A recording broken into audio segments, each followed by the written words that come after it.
taxi window. Okay. Yeah, so outside of a taxi window. That's what you need to imagine. Anyway. Dance. Which dance is that? But Nina, I just invented it. No, it's that's not a thing. Welcome back. It's TrendingSA on SABC3, and of course online is TrendingSA.tv. Time for us to check out what you're saying to us on Facebook. Nina Hasty.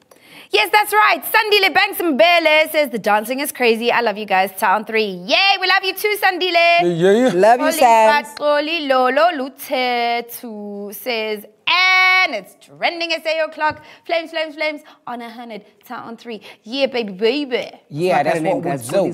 That's what we do, yo. As always, we love hearing from you, so keep those posts coming our way, and don't forget to tag us. It's on 3. Now, Pearl is standing by, getting ready to shake, shake, shake, and shimmy. This was you yesterday, Nina. Yeah, I was loving this dress is so fun. I love it. Well, on this day back in 1958, August the 29th, a black boy was born in Indiana in the US to the Jackson family. This little black boy would grow up and become known as the king of pop.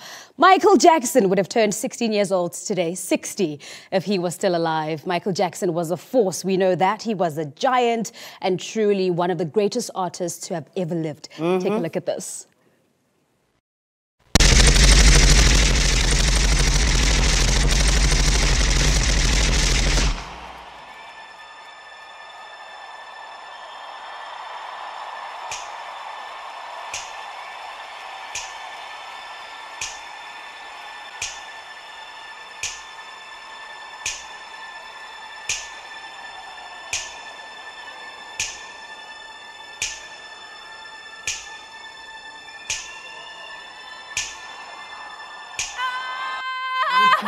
What bony chest of his. Oh, wow. An entire Tommy gun on stage. That was a performance of his hit single, Smooth Criminal. Anyway, listen. That was from 1987. I was 4. Anyway, listen, can we go back to that video? I want to show you guys MJ's signature gravity-defying lean. This is my favorite thing in the world. Look at this.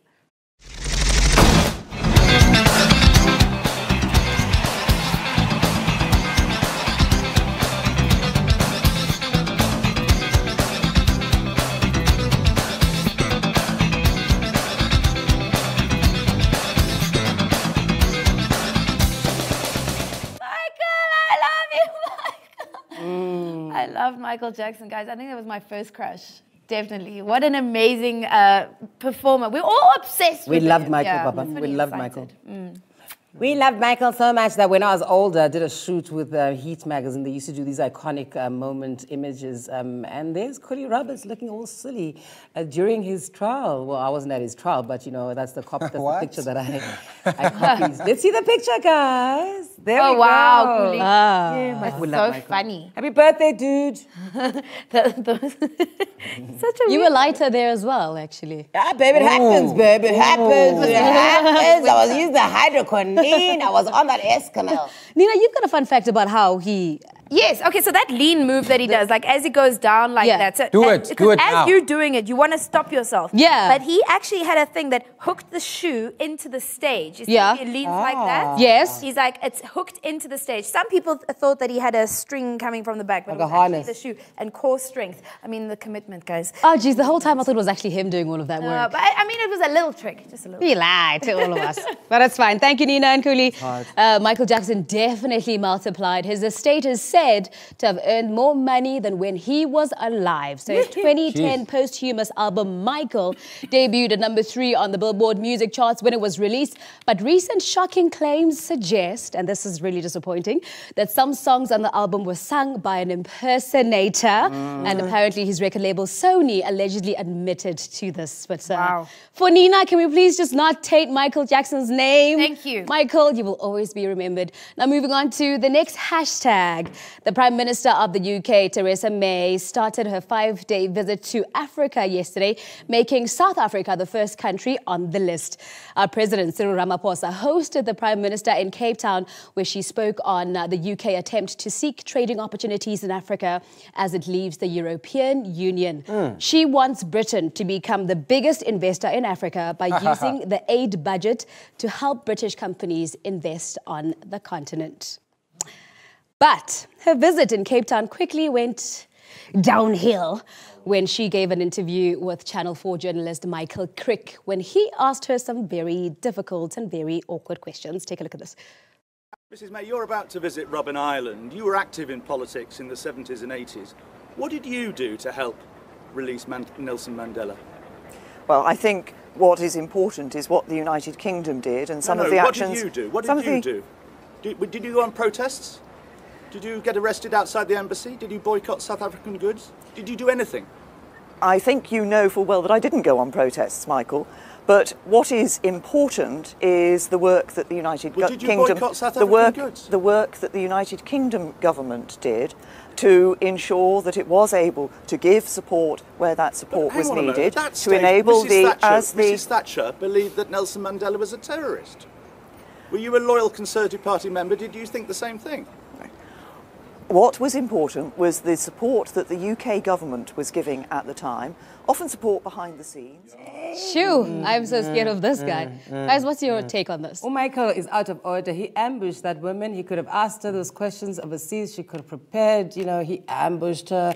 But, you know, all for the United Kingdom, I suppose. Yeah, look, I feel it's a game of politics. Politicians, by nature, are people that are going to change things. So whether policy has changed or how you view another country in terms of diplomacy has changed, it's going to change all the time. It's just about which position you're in at that point in time and the decisions that you need to make at that point in time. So it sucks for her that, you know, she believed that he was a terrorist at that point in time and now the ANC kind of runs the country. It's kind of weird. I think if she had maybe just acknowledged her stance at the time, and as a global leader, you need to show people that there's an opportunity to transform and an opportunity to change. We can see her inauthenticity. We can see, listen, lady, you were of that opinion at that time, and be like, yes, I was. I didn't necessarily know better. Also, I know more now. I can change my mind. There is transformation. That gives us hope as a people. Yeah. Nah. Show the ability. Lower yourself. Nah. So she should have just owned it.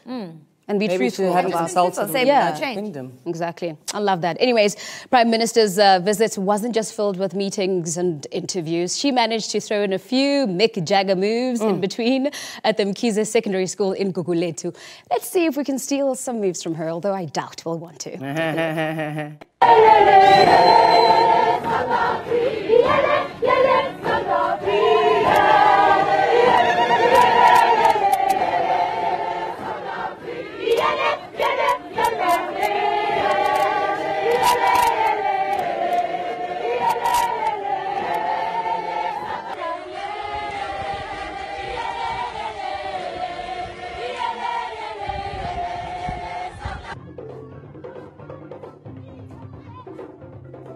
Wow. I was refusing to move. I think she could actually be in the Daft Punk music video. Oh, yes. Around the world, around the world, around the world, right? Around the world. It can definitely work for that video. No?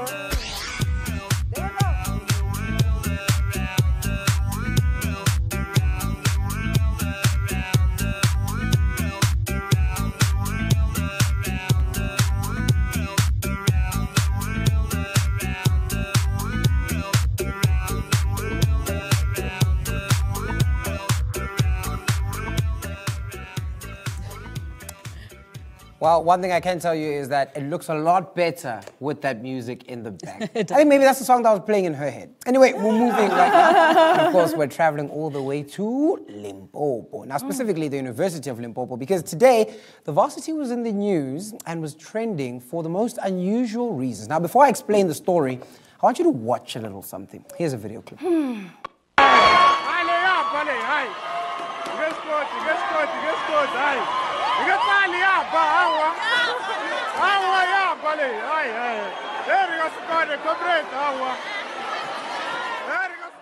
So from watching this video, then people started to speculate as to what was happening at the University of Limpopo as the students were staging a walkout out of an exam room because allegedly, according to social media, they refused to write the test because the questions were too difficult. What test were they writing?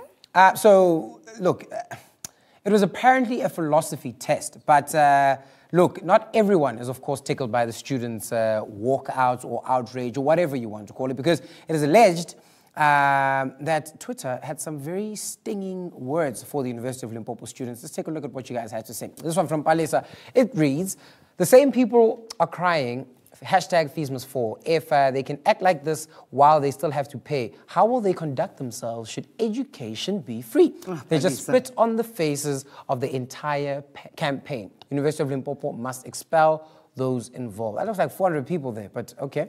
Another one here from Kenneth. It says, the behavior of these students at the University of Limpopo who caused chaos because they felt their exam is difficult is wrong, unacceptable, and should never be condoned. You are not entitled to success in life. Success involves self-discipline, perseverance, and hard work. So that brings in many questions, doesn't it? Self-discipline.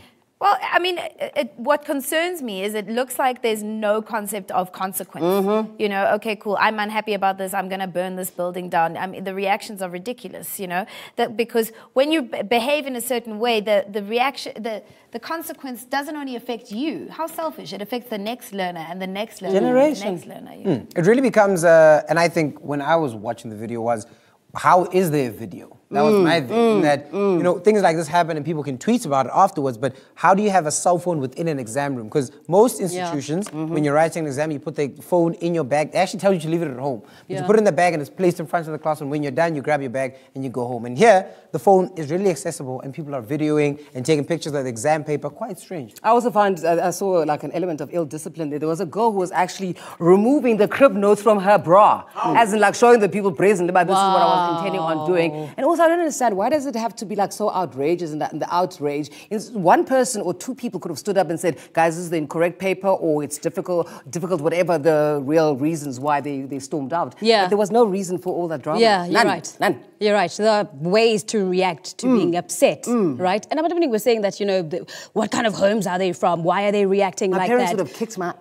But also, what you do outside your home isn't necessarily a reflection of how you were raised. So we can't be blaming the parents for this. I would still blame them. I wouldn't do certain things because I know the repercussions, the consequences from my parents. You're out of their home now. You can do whatever you want. You choose to behave like that now. My parents would still get me somehow. So that was exactly what Nina was talking about, consequences. Yeah. Look, before we move on, there were reports on Twitter that suggested that there may have been a reason behind the students leaving the exam room, and this is the tweet. All right, Shutlow Griffey says, the University of Limpopo students refused to write because they were given the wrong module paper, not because the exam was difficult. Let's just zoom in on that picture. The only reason we refused to write the test was because it was a HEDA 031 what educational psychology test, and the date in the question paper was the 2nd or the 20th of February. So the media shouldn't get us wrong. We were going to write the test if it was set for us, developmental studies and education students, but it wasn't difficult. We just can't write a test that wasn't set for us to begin with. We are done with this module. We wanted to move on to the next module because our degrees await us, etc., etc., etc. So maybe we need to wait for the full story to come out before we, you know. Guys, I still don't understand how difficult, how hard can a philosophy test be? I mean, really. I think what we should do is we should test the theory out there. There are philosophy questions that will come up on the screen, and we need you guys to answer them, and you will see how easy it is. I don't know what the hoopla is all about. Let's go. The first question is, right, Ninza, philosophy question for you. Right. Umuzokala is, what is time, Nina? Time. I mean, are we talking on a quantum level? Or are we talking on an emotional level? Are we talking Answer about... that question. Like, if you take time as a discourse, because it's a factor of discourse, because geography is also a factor of discourse, in this time that we're living now, time, love in the time of cholera, time... Wow, that's so time deep, to Nina. say That is, goodbye. wow. What time? Looking at Maroli, it's about that time. Okay, Okay, nice one, Nina, nice one. We continue. Musa, your question is, when you have a toothache, is the pain in your mouth or in your brain? So, the important question to ask here more than anything else is, what is pain? Another important question to follow this is, who is pain? Why is pain? Whomsoever. Okay, my minute, okay, that's nice. When? Right, Pearl, thank you. Pearl, thank you. Pearl, your question is next. Right. Pearl, which would you rather be, an unhappy human being or a happy dog? Is this supposed to be a deep question? Does Sakai answer the question? Unhappy human, happy dog. Where does the dog live, firstly? You know? Who owns this dog? I told you guys Yeah? it's easy. Listen. What kind of dog is it? Sis! I'll be this dog. I'll be happy. All right, so Depends I think on it's the very owner, though. simple. I don't think philosophy is simple. I think this is just a very simple matter. But something that we must also, people must whip into shape are the media.